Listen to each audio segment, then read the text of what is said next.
Bienvenidos todos, esto es Hablemos de Inversiones, un programa dedicado a hablar sobre empresas y otras cosas. Hola, yo soy Krevix, trabajo en finanzas, soy inversor particular y escribo una newsletter sobre ideas de inversión que podéis leer en krevix.substack.com. Hola, yo soy Carlos Santiso y soy gestor en Icaria Cartera Permanente e Icaria Capital Dinámico. Todo el contenido de este programa no supone una recomendación de compra ni de venta. El propósito es meramente formativo. Muy importante que cada inversor haga su propia due diligence. Para este capítulo tenemos la suerte de tener de patrocinador a la gente de Value. Sin duda, una comunidad a tener muy en cuenta para las finanzas en España. Los pilares de Value son la formación, la comunidad y su podcast. Carlos, ¿y dentro qué formación podemos encontrar? Value se centra en cursos muy asequibles, en el entorno de los 40 euros de media, pero aportando mucho valor por medio de expertos en cada materia. Gestión del dinero, inversión, finanzas personales, ingresos, criptoactivos, DeFi, aspectos básicos en los que formarse que debería conocer todo el mundo. Pues suena muy interesante. ¿Actualmente hay alguna oferta? Así es, hay una oferta que engloba todo y es muy interesante. Por medio de una suscripción de 137 euros al año, tienes acceso a todos los cursos públicos, algunos exclusivos, sesiones en directo y mucho más. Además, suelen cuidar mucho a los suscritos a su newsletter, por lo que es importante estar suscrito para no perderse nada.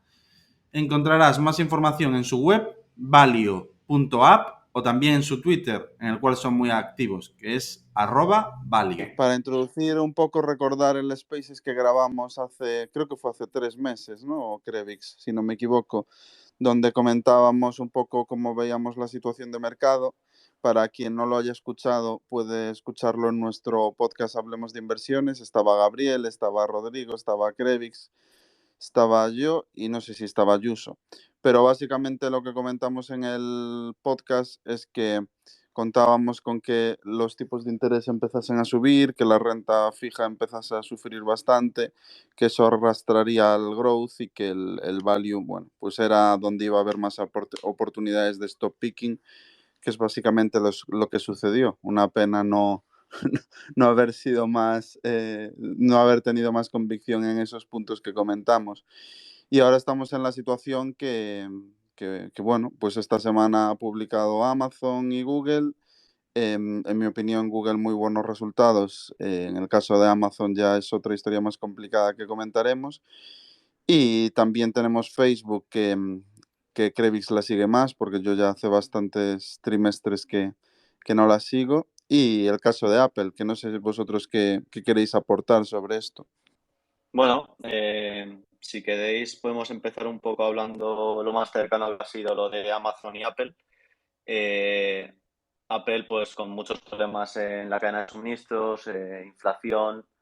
Yo actualmente no es algo que vea, pese a que la acción no ha caído mucho, la verdad, sorprendentemente, con las leches que están dando en el mercado. La verdad es que no es nada bueno el augurio de los próximos trimestres de Apple. No sé tú, Carlos, y cómo lo ves. Pues en el caso de Apple lo veo un poco como tú, y eso que ya sabes que es mi compañía favorita, mi compañía como marca. Creo que Apple siempre tiene la opcionalidad de, con la potencia de marca que tiene, cualquier nuevo producto que saque, normalmente es un éxito en ventas, ya lo vimos con los AirPods, pero actualmente debe de rondar las 26, 27 veces flujo de caja. Esta semana cayó, bueno, lleva una caída de un 15% con las bromas. Parece que no se movió demasiado, pero yo creo que ya está en torno al 10-15% de caída. Y aún así está a unas 26, 27 veces flujo de caja, pero que para el crecimiento que tiene Apple con los productos actuales, que es del 3-4% no más, es un precio desde luego que muy exigente. Yo considero que de las sospechosas habituales, Facebook, Microsoft, Apple y Amazon, es la más cara, a pesar de que me parece la que tiene más calidad por el poder de marca que tiene, y es algo menos disrupcionable, o sea, es donde veo más claro el valor terminal. Pero aún así a estos precios yo creo que hay bastante margen de caída. De hecho, os comentaba esta semana que estaba valorando el comprar una put muy fuera de dinero sobre Apple porque es la acción con la volatilidad implícita de las FANG más baja y por lo tanto la que sería más barata y la que menos caída lleva.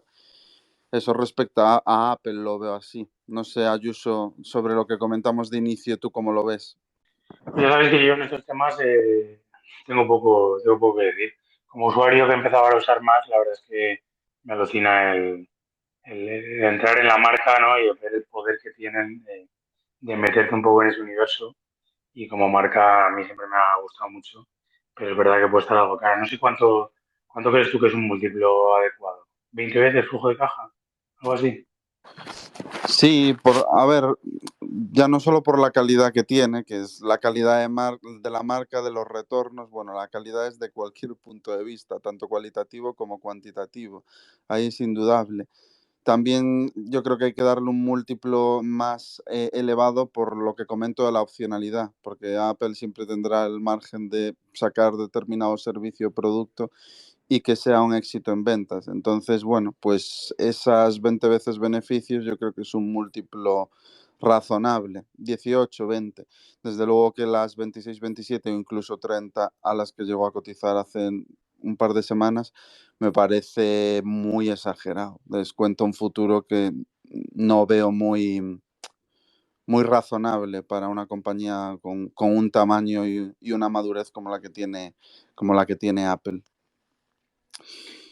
Y aquí habría que, perdón que te interrumpa, Carlos, aquí la segunda derivada es Berkshire Hathaway, ¿no? Por el tremendo peso que tiene en Apple. Sí, publicó resultados. La verdad que yo no he tenido tiempo de mirarlos en profundidad porque he estado más con Amazon, Google y SSNC. Sí que he visto que a priori, así por encima, vistos en diagonal, que no parecían muy buenos resultados. Tenía unas pérdidas por derivados que supongo que será fruto del incremento de la volatilidad y bueno, no parecían gran cosa, tampoco parecía un absoluto desastre. Al final es por el cambio de la normativa contable en el que tienen que hacer la valoración de las inversiones que tienen, que antes no funcionaba así, ahora sí. Pero no puedo decir gran cosa. Creo que Krevix le iba a dar un vistazo por encima a los resultados. No sé si tiene algo más que aportar, pero lo que es indudable es que con el peso que tiene Berkshire en Apple, si Apple sufre, Berkshire va a sufrir. Eso es así. Sí, total. No, a mí no me ha dado tiempo a mirarlos. Vamos, he leído un poco por encima y algunas cosas que habían empezado a comprar, que se habían empezado a posicionar más en petróleo también. Así que bueno, a ver si esta semana les echo un vistazo y podemos compartir algo por Twitter. Yo te quería preguntar, Carlos, tú que te la conoces muy bien sobre Amazon, porque en Amazon hemos visto que la parte retail ha sufrido muchísimo, la parte de e-commerce, digamos, mientras que el resto de partes, como son la parte de AWS y demás servicios, continúan creciendo muy fuerte y, vamos, AWS a este ritmo sigue de tapada, pero, vamos, para dentro de 3 años va a ser una barbaridad ya lo que va a aportar a la valoración de Amazon, mientras que parece que todo el mundo solamente se sigue fijando en la parte retail, ¿no? En el e-commerce. Que han estado haciendo una barbaridad de inversión, van a continuar haciéndola. Creo que dijeron que iban a rebajar un pelín el CAPEX, pero que aún así iba a seguir siendo altísimo.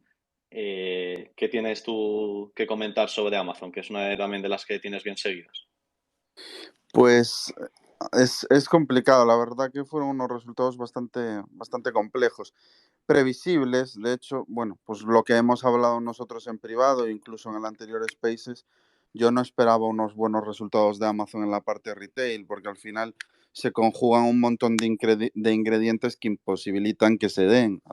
Todo el tema de inflación salarial, de cuellos de botella, cadena de suministro, los sobrecostes en los medios de transporte, o sea, es prácticamente todo Y Amazon ya había dicho, de hecho lo comenté en una de las newsletters, que iba a mantener la calidad del servicio, entonces pues, se han tragado todos los sobrecostes sin incrementar prácticamente los precios. Sí que en la parte de fulfillment los han incrementado, pero en la parte de suscripciones y demás a los usuarios, como yo que soy de Amazon Prime, los incrementos no son importantes en la mayoría de los países. Entonces yo creo que se han conjugado los ingredientes para que sufriese algo que era previsible.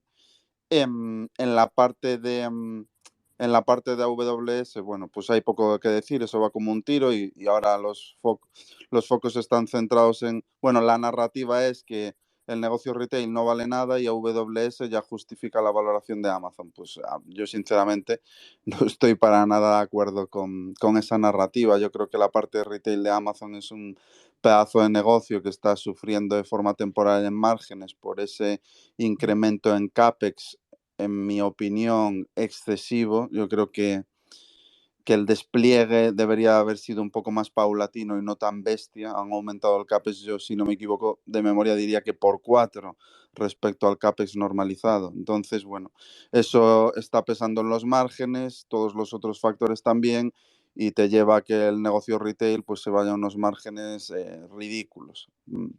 Básicamente que no esté ganando dinero. Cuando se normalice la situación de CAPEX y las cosas no estén tan complicadas a nivel de inflación de costes, transporte y demás, no sería raro ver unos márgenes en el negocio retail del 4 o 5%, lo cual, pues desde luego que no me parece que para un negocio de la calidad y la posición competitiva que tiene el segmento retail de Amazon, su valor sea 0. Me parece una absoluta barbaridad decir eso. En la parte de advertising, pues a pesar de que el e-commerce ha ralentizado bastante fuerte, ha crecido creo que tan solo un 7 o un 9%. También porque el comparable era muy duro, pero yo creo que también hay un ligero ralentizamiento en el e-commerce a nivel mundial. A pesar de ello, la parte de advertising, si no me equivoco, ha crecido un 25%, que es una de las partes más rentables. Entonces, pues tienes todas las partes, todos los segmentos que son más atractivos y de mejores márgenes creciendo a buen ritmo.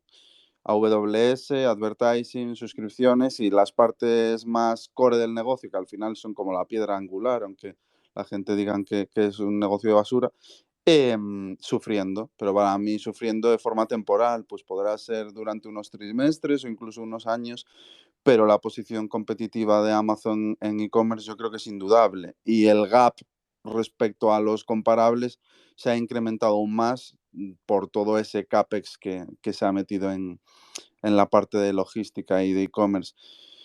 Ahora, bueno, pues tienes un espacio desocupado, o sea, tienes una capacidad que no estás utilizando y eso también es un problema. Y yo creo que llevará un par de años pues que la escala sea suficiente como para trabajar de forma eficiente al mismo ritmo que se trabajaba durante la pandemia, que bueno, pues el e-commerce iba como un tiro por una situación que no era normal, era anormal. Y eso es un poco lo que yo veo de los resultados. No estoy para nada preocupado, tampoco era una posición que tuviese gran peso, porque ya preveía que los resultados no iban a ser buenos, pesaba un 2%. No he comprado más porque creo que la situación tampoco es algo que se vaya a solucionar en el corto plazo, pero sí que para mí la tesis a largo plazo está intacta. Desde luego, lo que tengo claro es que no voy a vender ahora mismo, salvo que en próximos trimestres aparezcan cosas que me parezcan llamativas, que hasta ahora no hay nada que me preocupe. Por el momento yo estoy totalmente tranquilo a 10 años vista. Y es un poco lo que os puedo decir, que me he extendido demasiado. Que no es poco, ¿no? Una de las cosas interesantes también es que al final lo que está haciendo Amazon invirtió tanto que la gente se echa tanto las manos en la cabeza, al final es aumentar más el gap que tiene con los competidores. Es decir, ahora que los competidores no pueden mostrar músculo porque les cuesta más, ellos pueden seguir haciéndolo y lo que van a hacer es pues que cuando todo se normalice la ventaja sea mucho, mucho más superior, vamos. Si queréis, pasamos a Facebook, que la verdad que presento, a mí los resultados me gustaron bastantes, dentro de que no son unos resultados espectaculares, ni mucho menos, son unos resultados bien, pero el mercado había estado descontando que iban a ser mucho peores. Sí que es verdad que hay una caída en el crecimiento comparada contra un quarter que no tenían el impacto de la normativa de privacidad de Apple, de IDFA. Por lo tanto, el crecimiento pues, es de un 7% de los revenues y sí que tiene un aumento de los costes que te hace pues, reducirte mucho los márgenes comparado con los del anterior trimestre. Pero vamos, en general los resultados son buenos. Crecen ligeramente por mouse, aunque yo creo que ya los mouse han dejado de ser una métrica a la que estar pendiente día a día, porque si se mueve 1 millón abajo, 2 millones abajo de personas en una geografía en otra, al final, pues bueno, es una compañía muy grande, tiene, no sé cuántos son en total, casi 3 billions de personas, entonces, pues bueno, 2,94 estoy viendo.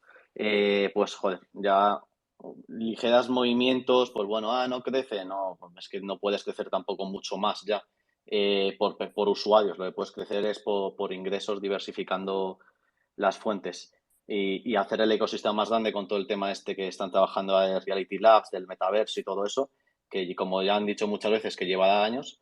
Una de las cosas importantes que dijeron en la call era que esta inversión que se estaba haciendo se iba a reducir un poco el ritmo, no iba a ser tan agresivo como venían pronosticando y es algo que al mercado también le gustó porque una de las cosas que se echa a veces en cara a Facebook es el capital allocation que han hecho con las recompras y el momento de invertir todo esto. Bueno, ellos han visto claro que es el momento de invertir fuerte en el metaverso para posicionarse como líderes de esto en un futuro. Pero por otro lado, que le echaba a la gente muy en cara es el tema de las recompras, de, joder, ¿por qué habéis estado recomprando cuando la compañía estaba más cara? Y ahora, que creo que habían hecho 9, casi 10 billions de recompras en este primer quarter, las habían estado haciendo a un precio mucho más caro. Bueno, yo creo que en este segundo quarter, con la compañía que ha estado en 170 y pico, ha llegado a estar dólares, 180 más o menos, habrán estado recomprando bien. Y otra de las cosas interesantes es cómo ha crecido la compañía a nivel de empleados, que han crecido un 28%, que con la inflación que hay en el sector tecnológico de desarrolladores y demás, es una barbaridad crecer tus empleados un 28% de un año a otro. Así que bueno, yo creo que al final hay mucho ruido respecto a la compañía por su inversión fuerte y por el tema del impacto de IDFA, pero al final lo que tenemos que ver es que seguramente no parchado del todo, pero sí que a partir del a segunda mitad del año sí que veamos una mejora en la parte de los anuncios. Entonces, pues bueno, yo veo al final, pues los resultados están bastante bien para lo que el mercado estaba descontando, que parecía que iba a ser una debacle. No sé si vosotros queréis comentar algo de esto o pasamos al siguiente. Yo Dime. sí cedo a Ayuso. A ver, a mí a mí Facebook me parece una impresión, eso es indudable, desde cualquier métrica. Las dudas que me genera es que, como bien indicabas, es muy difícil ya que crezca en número de usuarios, es muy complicado porque prácticamente todo el mundo tiene alguna de las apps, entonces tiene que crecer sobre todo por ARPUs. Y yo lo que ya llevaba viendo y hablando con mucha gente que utiliza la publicidad segmentada de Facebook, me lo comentaban, que fruto de esta falta de crecimiento en usuarios, se están exprimiendo más a la gente que utiliza la publicidad desde el punto de vista del pricing. Es decir, que para obtener el mismo retorno sobre el consumo de los anuncios, para obtener el mismo retorno por anuncio, tienen que invertir mucho más de lo que hacían antes. Me hablaban de hasta 2-3 veces el mismo, o sea, invertir 2-3 veces más dinero del que invertían antes para obtener el mismo retorno. No sé si me he explicado. Y creo que esto es una consecuencia de esa base de usuarios que es difícil que crezca porque ya prácticamente ha penetrado todo lo que podía penetrar. Ese es uno de los riesgos que yo veía, a pesar de que me parece una impresión y que a los precios que está, desde luego que sí que tiene bastante margen de maniobra. Y luego es el riesgo de valor terminal. Es algo que, bueno, igual que os decía que en Amazon no lo veo. O sea, en la parte de AWS sí que veo que puede haber una mayor competencia conforme pasen los años, que los márgenes no sean tan atractivos como la gente espera, pues porque al final un negocio tan interesante y tan lucrativo, pues atraerá cada vez más competidores y conforme sea más accesible y haga falta una escala no tan extrema como la que hace falta ahora, pues puede acabar tirando los márgenes de un negocio como AWS. Tirar, hablo de que en vez de ser el 35%, pues se te vayan al 25%, que eso ya afecta a la valoración. Pero igual que en la parte retail no veo riesgo de disrupción por la posición que tiene y porque al final es difícilmente disrupcionable, en el caso de un negocio como el de Facebook, que es algo tan cambiante, el tema de las redes sociales, sí que lo veo complicado. Al final, bueno, el único competidor ahora mismo fuerte es TikTok, pero podrían aparecer más. O sea, de aquí a los siguientes 10 años no veo por qué no podrían aparecer más TikToks que realmente le pudieran hacer daño a Facebook. Y eso es lo que puedo aportar respecto a Facebook, que hace tiempo que no la sigo, que no actualizo la tesis. Muy bien. Ayuso, ¿tienes algo que comentar? O si queréis vamos No, a... sobre Facebook no. Vale, podríamos ver también un poco, para que comente Ayuso, que conoce mejor el tema, toda la parte de la cadena logística y qué está pasando en los puertos de China y cómo jugar o cómo intentar posicionarte en un entorno así, en shipping o en materias primas. ¿Cómo lo estás viendo tú todo esto? Bueno, pues ya sabéis que ahora mismo la situación en China está bastante delicada. Estaba, estaba leyendo que tanto Hapag-Lloyd como Maersk estaban redireccionando barcos del puerto de Ningbo y del de Shanghái. Y bueno, que aunque la costa este había empezado a descongestionarse un poco, ahora se está volviendo a congestionar. Esta semana hay 12 barcos más esperando que la semana pasada. Y bueno, esta vez es un poco distinto al año pasado porque ahora mismo se están produciendo los confinamientos en los puertos del este, ¿no? Que es donde se producen los bienes de consumo. Claro, antes los confinamientos eran en el oeste, que era donde se producía el consumo, la gente estaba encerrada en casa, pedía Amazon o pedía a tiendas de ropa o lo que sea, y entonces, bueno, los envíos se producían desde China y la congestión estaba en Occidente. Y los rates, que son lo que se cobraba por estos transportes, pues estaban por las nubes. Ahora la diferencia es que como no puede salir la mercancía de China, pues hay mucho transporte que no se está pudiendo producir, ¿no? Cualquiera que trabaje en una empresa así un poco industrial, yo le recomiendo que se pase por el departamento de compras y que pregunte un poco a ver cómo está la situación, porque la verdad es que es muy delicada. Y bueno, pues esto habrá que esperar a que China abra. Ahora mismo los titulares son muy malos. Pues, por ejemplo, si te fijas en los descensos me parece que los rates iban cayendo 13 semanas seguidas, ¿vale? Van cayendo en un goteo pequeñito, pero la mayoría si hablamos de fletes, lo que le cuesta a ti mandar un contenedor desde China a la costa este o a la costa oeste, estamos hablando de que estamos a niveles del 50% superiores a, la, a esta época en el año pasado, ¿no? O sea que todavía la situación sigue muy delicada y eso, pues bueno, pues para cualquier empresa retail también es algo yo creo que hay que tener en cuenta, ¿no? Todavía no podéis mirar los resultados de Amazon, pero seguro que algo están sufriendo, aunque el otro día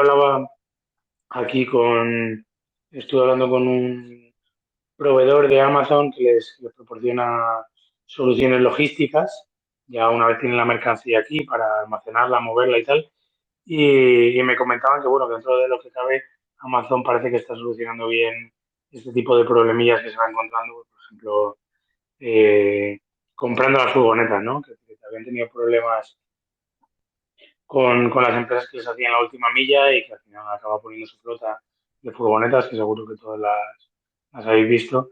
Y él me decía, que yo la verdad es que lo dudo, ¿no? Pero que si en algún momento no empezaran ellos a comprar barcos de contenedores para tener todo el control de toda la cadena. Yo la verdad es que lo dudo y me parece me parece un poco irrealizable y menos con los precios que están ahora, ¿no? Pero, bueno. Y ya por cerrar, estoy viendo que ha habido esta semana dos cierres de contratos nuevos de charter de barcos de contenedores, uno de 4.000 TEUs y otro de 1.200, y los charters han sido de 48 meses y 30 meses y a 52 y a 27.000 dólares, ¿no?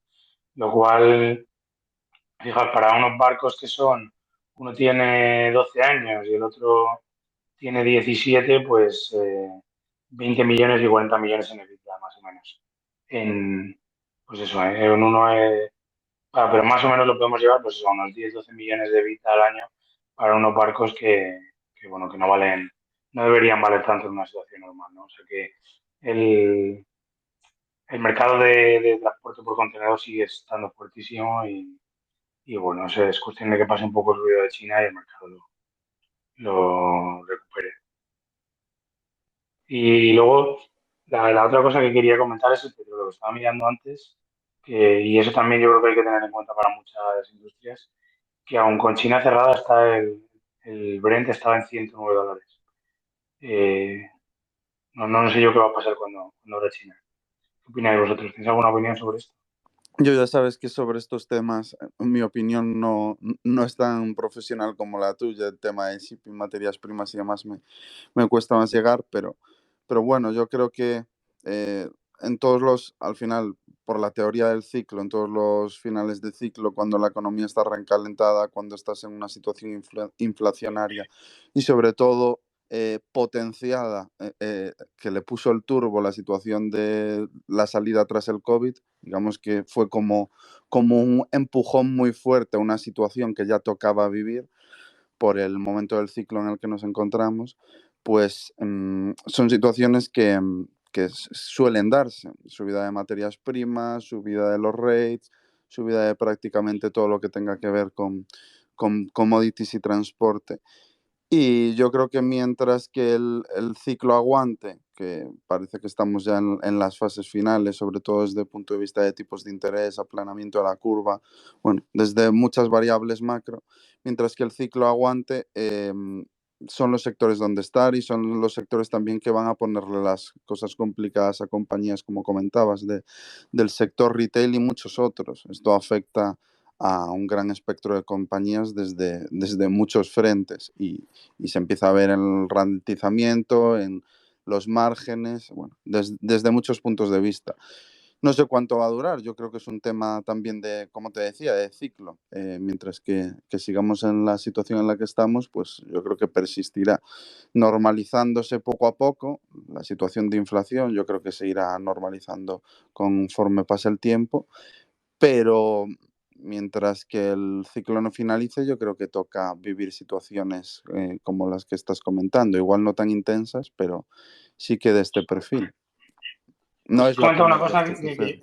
que seguro que a todos nos viene bien un poco si desarrollan más, que es el tema del aplanamiento o la inversión de la curva de tipos. Porque yo me acuerdo que la primera vez que oí este concepto me quedé un poco pillado y además me acuerdo que me lo explicó Dani Tello, que tuvo la cortesía de tomarse un café conmigo y estar ahí bastante rato charlando sobre qué es lo que significa que se invierta la curva de tipos. Yo, es que no te había escuchado Sí, bien. sí, hombre, yo podría decir más o menos, pero seguro que es mucho más claro si comentas tú el qué significa que se invierta la curva de tipos y por qué es tan importante o tan delicado. Pues al final, cuando se anticipa que va a haber una recesión en el futuro próximo, hace que la demanda de dinero a los determinados plazos sea contraintuitiva. Esto quiere decir que el dinero sea más caro o al mismo nivel en los plazos cortos que en los plazos largos. Es decir, pues por ejemplo, que los tipos de interés o el bono a 2 años americano esté a los mismos niveles que el bono a 30 años. Pues básicamente porque la gente anticipa que va a darse una recesión y esa recesión conlleva una caída en los tipos y prefiere garantizarse unos tipos a determinados niveles, imagínate, a los niveles del 3%, durante un plazo más largo, puede ser 10, puede ser 15, puede ser 20, eso ya depende de las preferencias de liquidez de los agentes económicos, que hacerlo a plazos más cortos. Básicamente es un tema de preferencias en los esquemas temporales de la liquidez. Y es lo que lo mueve, vamos, eso es mi opinión. Hay otras perspectivas, desde la perspectiva de la escuela austriaca, más complicadas y demás, pero básicamente desde el punto más sencillo que lo puedo explicar, para mí es ese.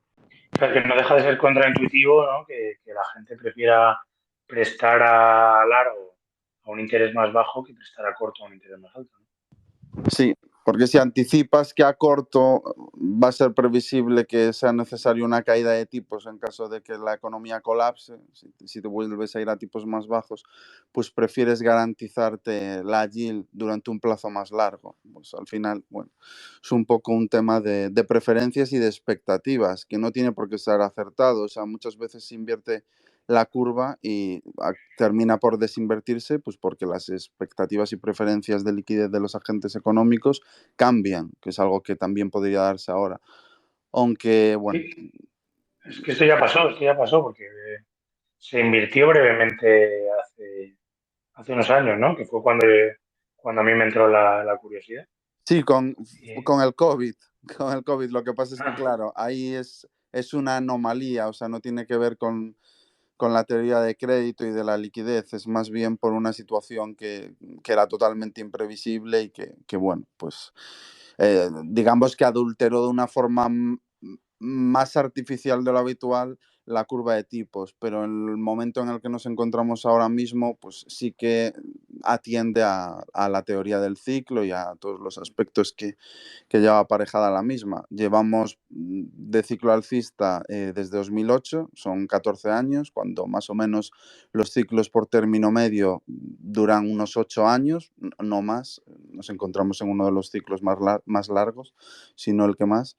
Y bueno, pues eso tiene unas consecuencias. Todo el periodo de 14 años que llevamos con la liquidez a un coste tan bajo, todos los incentivos para crédito al consumo, hipotecas, bueno, pues tienen sus consecuencias que tardan en llegar a una serie de años, pero es lo que conlleva que la economía sea cíclica. O sea, el dinero gratis o a tipos muy bajos no siempre tiene sus consecuencias, antes o después.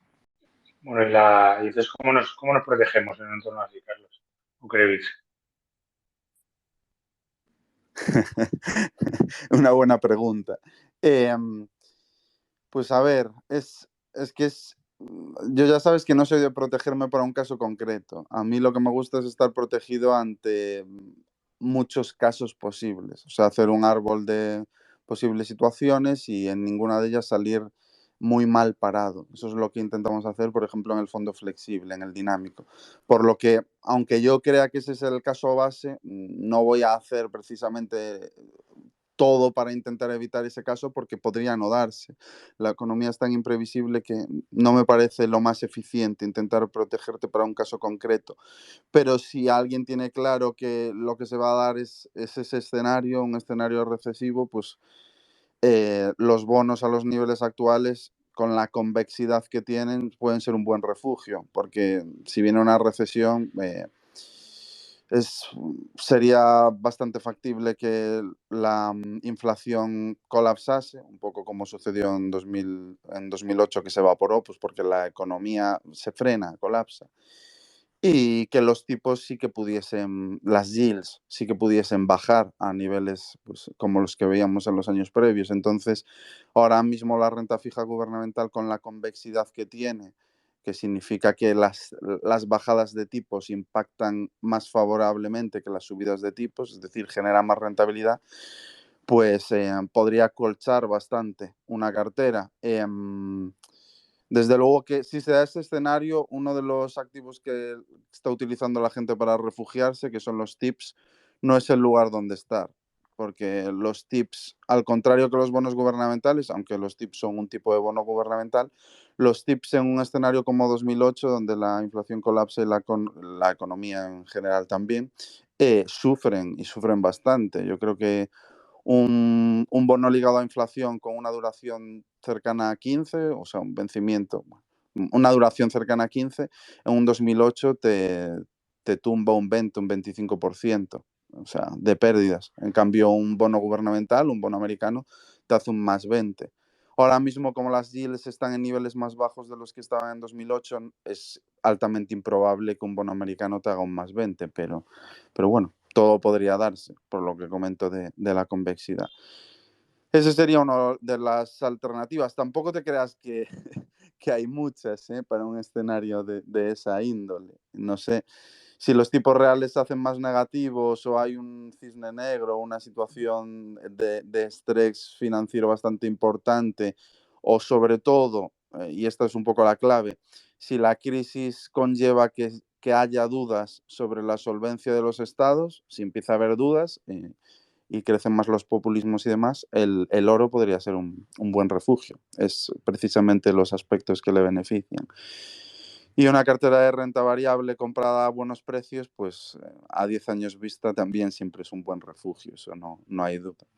Estrategias de tail risk, como las que habla Taleb, pues yo que sé, comprar puts muy fuera de dinero en activos que no tengan una volatilidad implícita muy disparada, pues comentaba yo lo que os decía esta semana de comprar puts muy fuera de dinero sobre Apple, que las empresas tecnológicas es la que cotiza una valoración más exigente y con una volatilidad más baja. Creo que la volatilidad implícita de Apple está en torno a 29, 30, mientras que si te vas a la volatilidad implícita de Facebook o de Amazon, pues debe andar más bien sobre 50, 55. Entonces es bastante más barato cubrirte con Apple. Y eso es lo que puedo comentar. No sé, Krevix, si a ti se te ocurre alguna otra cosa. No, la verdad, yo estaba revisando porque como lo que había comentado yo antes de las subidas del tema de los contenedores y mercancías, justo estaba revisando que en los resultados de Hasbro, que es una compañía juguetera, se esperaba que el Q1 fuese malo por la subida de los costes de las mercancías y cuando lo revisé el otro día, la verdad es que fue destrozado, vamos, o sea, literalmente, o sea, le reventaban los márgenes y la compañía, para que lo que va a ser la tónica habitual, yo creo, en casi todas estas compañías, lo que dijo es que en Q2 iban a offsetearlo, a compensarlo, subiendo los precios de todo. O sea, que al final, por el tema que comentaba Ayuso, es que o se soluciona el tema de China del puerto o todas aquellas empresas de productos van a sufrir bastante.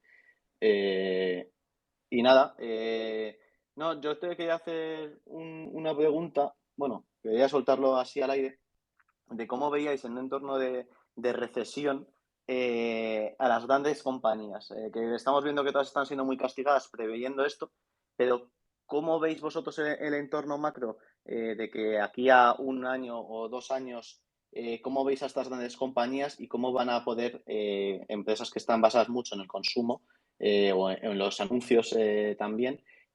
¿Cómo las valoráis de que puedan sortear estos problemas?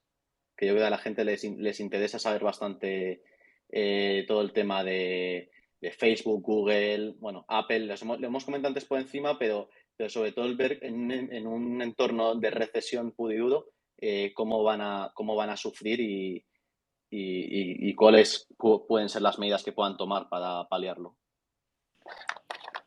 Yo creo que van a sufrir bastante. Ya están sufriendo, ya podemos decir que están sufriendo. Facebook yo creo que lleva un drawdown ahora recuperado, pero que el máximo drawdown de este año es de más del 50%. Amazon hablamos de un 35%. Bueno, Netflix que llevará un 70%. Microsoft un 20 y pico, o sea, ya están sufriendo un poco. Yo creo que queda bastante más. O sea, pues todas estas compañías son compañías extraordinarias, son excepcionales, o sea, no hay ninguna duda. Pero bueno, las compañías excepcionales también sufren en las crisis y, por ejemplo, los múltiplos de Microsoft también siguen siendo muy exigentes, ¿verdad? Que con Azure y con todos los segmentos que tiene, que son, yo diría que de los de más calidad de las FANG prácticamente. Aún así, yo creo que hay mucho recorrido para que sufra en casos de dudas, en casos de cualquier ligero traspiés, pues como le está pasando a las otras. Y incluso en las que ya acumulan caídas importantes como Amazon, pues yo creo que hay margen para que sigan sufriendo. Al final, pues el entorno es el que es y que parecían que iba a crecer a 10 años vista como mínimo al 15-20% y ya se está viendo que eso no tiene por qué ser siempre así. Yo no creo que por el hecho de que este trimestre Amazon crezca, no sé si fue un 7 o un 9%, de ahora en adelante esta vaya a ser la tónica habitual. Yo creo que esto es algo temporal, transitorio, que tardará más o tardará menos, pero que recuperará la senda del crecimiento. Pero yo las veo que pueden sufrir bastante y que ya lo están empezando a hacer y que será lo que empieza a arrastrar a los índices, porque lo que hemos visto hasta ahora es que lo que se llama la amplitud de mercado, es decir, el agregado del mercado en sí, hay un montón de compañías en porcentaje sufriendo drawdowns del 40 y del 50%, mientras que los índices hasta esta semana, los americanos hablo, prácticamente no se habían movido. Pues porque las gordas, las que estamos comentando, estaban aguantando muy bien el tirón. Y pues esta situación de vulnerabilidad que se está viendo también impulsa las narrativas, o sea, es algo extremo lo de las narrativas en los mercados. Pues ahora mismo lo que comentábamos al principio, el negocio retail de Amazon vale cero, Facebook también vale cero, Netflix pues ya es una compañía que tiene que cambiar el modelo de negocio. Y seguiremos viendo estas narrativas en vez de en estas empresas, pues seguramente la siguiente que la pueda tocar dentro de 6, 9, 12 meses, cuando corresponda, pues sea Apple, pues por cualquier ligero traspiés que tenga, o Microsoft o cual sea.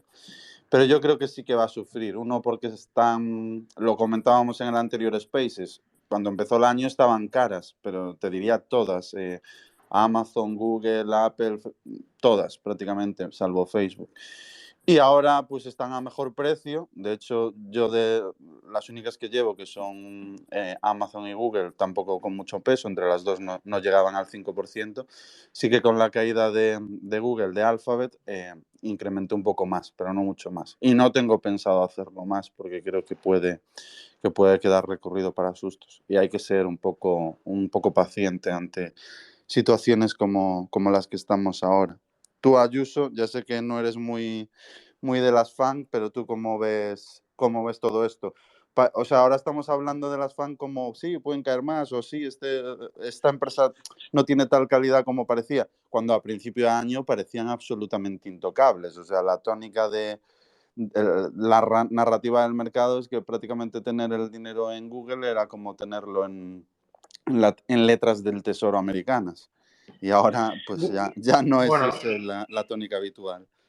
yo me acuerdo que hicisteis un Spaces que lo escuché en el que estabais vosotros dos, estaba Gabriel y estaba Rodri también, y Gabriel ya comentó en su día, yo creo que fue a finales del verano pasado, que ya dijo que estas empresas iban a sufrir, y yo creo que con toda la lógica, ¿no?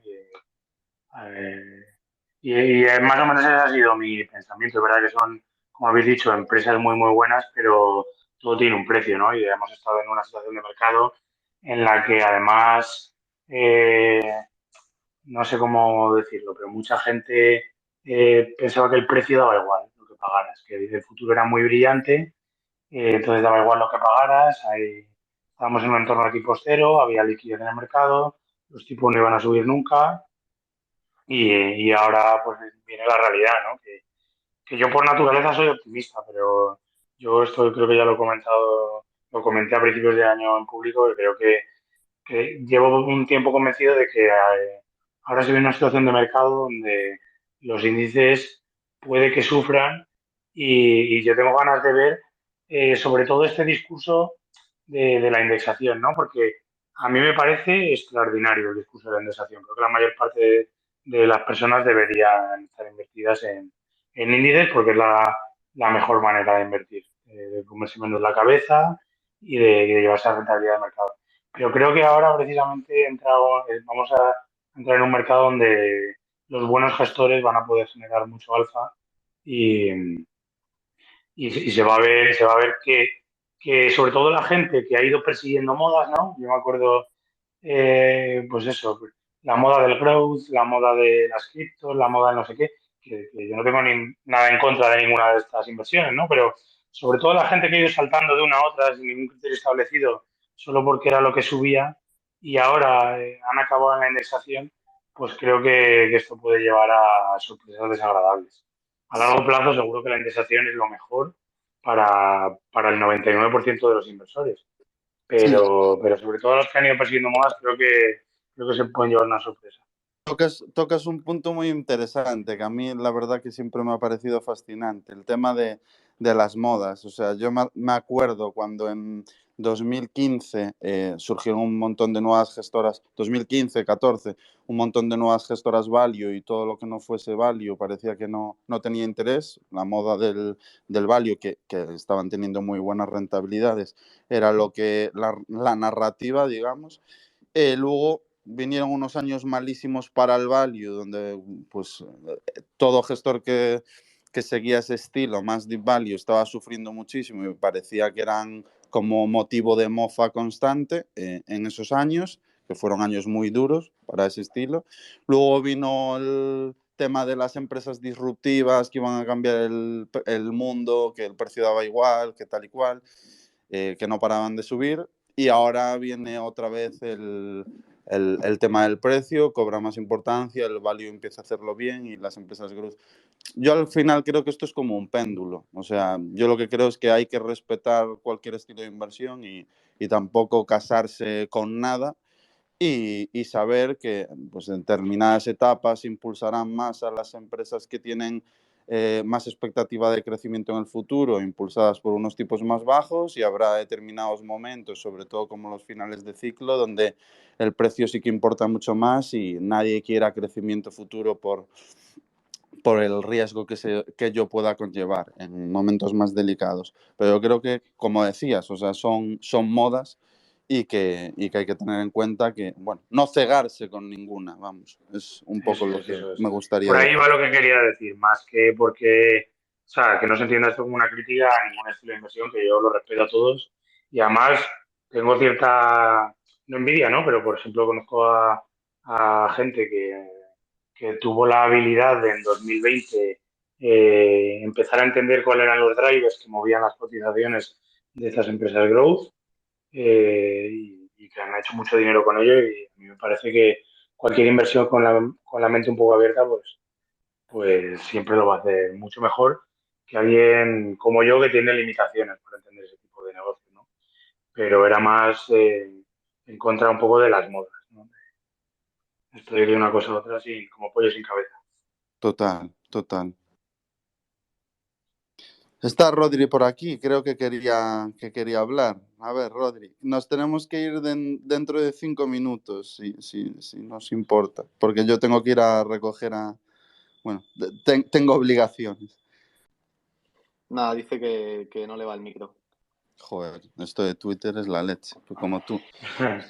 Hemos tenido problemas. Pues no sé si queréis Mira, y cerrarlo con eso, algún tema o si no lo eso no lo hemos comentado, el tema de la compra de Twitter por parte de Elon Musk. Otro tema candente. Es muy buena esa. La verdad que yo estoy Sí, contento. Mejor en manos de Elon Musk que de quien estaba. Yo creo que desde seremos luego. beneficiados.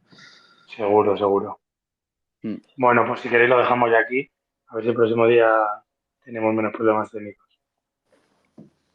Por mi parte, perfecto. Krevix, Perfecto, sí. pues cerramos aquí a ver si podemos acceder a la grabación para subirlo. Para el que haya llegado tarde y quiera escucharlo entero, pues lo subiremos al podcast. Y nada, que tengáis buen domingo. Y igualmente, chicos. Chao, chao. Igualmente, chao. Hasta luego. Chao.